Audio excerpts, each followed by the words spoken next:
Welcome to the first ever GCN Racing News Show. From this point forwards, every Monday, this show is going to be dedicated to all things racing. Road, cyclocross, track, ultra endurance, you name it, we are going to cover it. Speaking of which, we'd really like your help with this. It's a brand new show and it's going to be steered by you, the great GCN family. So let us know what you would like to see on the show and what events you would most like us to cover. You can do that in the comment section, which is just down below. The GCN Racing News Show will not just be about weekly results though. No, this is going to be about discussion, about the race within the race, the controversies, the main talking points and the best quotes from the previous 7 days of competition. And again, we would like you to be involved in that as well. So each week on social media, we're going to be asking you for your opinion on the week's hottest topics. So, for example, should Peter Sagan have been disqualified from the Tour de France? Should Fabio Aru have attacked Chris Froome when he had a mechanical problem? Or should they all have waited for Tom Dumoulin to take a dump? You get the idea. This is going to be your chance to have your say and for us to discover, to discuss and to present the consensus of truly passionate cycling fans. 2018 is certainly shaping up to be a stellar year. We've had some really high profile transfers in the off-season in both the men's and the women's World Tour, which is sure to add a little bit of spice over the year. So for example, Kasia Niewiadoma will now be facing off against her former teammate Marianne Vos, Mikel Landa against Chris Froome, possibly, and Fernando Gaviria against Marcel Kittel. It's going to be some really exciting stuff. And actually, it's already started, so let's begin, shall we? The road peloton is back in competitive action, or at least the Australasians are. They couldn't afford to eat, drink and be merry over Christmas and New Year, as their road championships were already held just last week. Now, there's a lot of attention on the Australian championships each and every year, and that's partly because it's the first top-level racing of the season, but it's also because it really is top-level racing. There are now over 30 male World Tour pros and over 20 female pros, most of whom take part in their national championships. So the racing there is competitive to say the very least, and this year has certainly been no exception.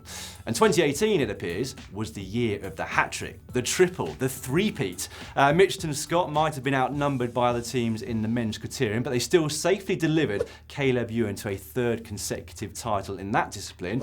And then in the time trials, Katrin Garfoot and Rohan Dennis both took their third consecutive titles as well. Garfoot's win was particularly dominant. She overtook 5 riders en route and won by almost 2.5 minutes to the second place rider. A special shout out though goes to Sarah Giganta for a hat-trick of national titles taken in just a few days. First up, she lapped the field to take the junior women's criterium. That is how you win a crit in style. She then went on to win the junior individual time trial and then the junior road race as well. In fact, I think we should have a rider of the week here on the Racing News Show. Just for those exploits, Sarah is going to be our first ever rider of the week. Thoroughly deserved, well done to you. Now, the elite road races saw a couple of surprise names taking the spoils, along with the white, green and gold jersey for the season coming up. Shannon Mousey may not be a household name yet, but she probably will be soon.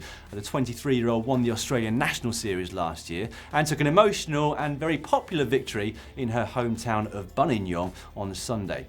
She outpowered a whole host of far more experienced pros, including the entire Mitchelton Scott team, who failed to take the win and also, in fact, failed to make the podium at all. Australia's only World Tour team, though, more than made up for that in the men's race. With double champion Simon Gerrans jumping ship to BMC, the pressure was perhaps slightly less on them, but they duly delivered the goods. Alex Edmondson, once again, is not yet a household name, but we're sure to hear plenty more from him over the coming years. The former Under-23 Tour of Flanders winner formed part of a breakaway which went clear on lap 14 of 16, and although it was touch and go near the end, he managed to just about stay clear of an elite group that contained the likes of Jay McCarthy, who ended up with a silver medal on his neck, and Richie Port, as well as Nathan Haas as well. Now, a wealth of congratulatory messages came flooding in for Alex Edmondson, although his sister Annette, herself a very high-level cyclist, seemed more concerned with the state of his homemade mullet. Don't worry, Alex, you've got nothing to worry about. Our very own Cy Richardson also sported a mullet, although that was back in 2009. Right, whilst there was celebration, of course, at Mitchelton Scott, there was also some disappointing news on the day. Luke Durbridge crashed out, breaking his collarbone in the process. Get well soon, Luke, from all of us here at GCN. But Zwifters, as Matt Heyman points out, you better watch out. He's not called Turbo Durbo for nothing. Meanwhile, over in New Zealand, Jason Christie took his second national title, although it was quite controversial. He was seen flipping the fingers at the people he beat just after crossing the finish line. Ironically, in second place in the silver medal was Hayden McCormick. He himself had been forced to apologise after doing exactly the same thing towards the winner of last year's Rutland Melton, Dan Fleeman. Not exactly a good example to set, and we'd like to know what you think about that. Should you get to keep your national championships title with that kind of behaviour? You can let us know in the poll, which you can find on the screen right now. On to the world of cyclocross, which has been just a little bit quieter this week after a hectic holiday schedule. Many top riders deciding to take a break from racing as they build up towards next weekend's national championships. That said, there were a couple of national championships which took place over the weekend already, including over in Italy. Now, there was no surprise to see Eva Lechner defend her tricolour jersey. Her win in Rome made it 7 national titles in a row, and the 9th, in fact, of her career. The gold medal in the men's went to Luca Bradot, and silver to his twin brother Daniele. Well, that's the wrap-up for the first GCN Racing News Show, but coming up next week, we'll be taking a look at the action from the Santos Women's Tour Down Under, as well as a whole host of cyclocross national championships which are taking place this coming weekend. So we very much look forward to having your company again for that. Thanks to you for joining us today. We look forward to your feedback and indeed to your company this time next week. Finally, if there are any weird, wacky or wonderful races that you think we should cover on this show, please again let us know in the comment section just down below, because this show is about all things competitive on 2 wheels. If you've yet to subscribe to GCN, you can do so right now by clicking on the globe, and coming up are a couple of videos that you might be interested in watching.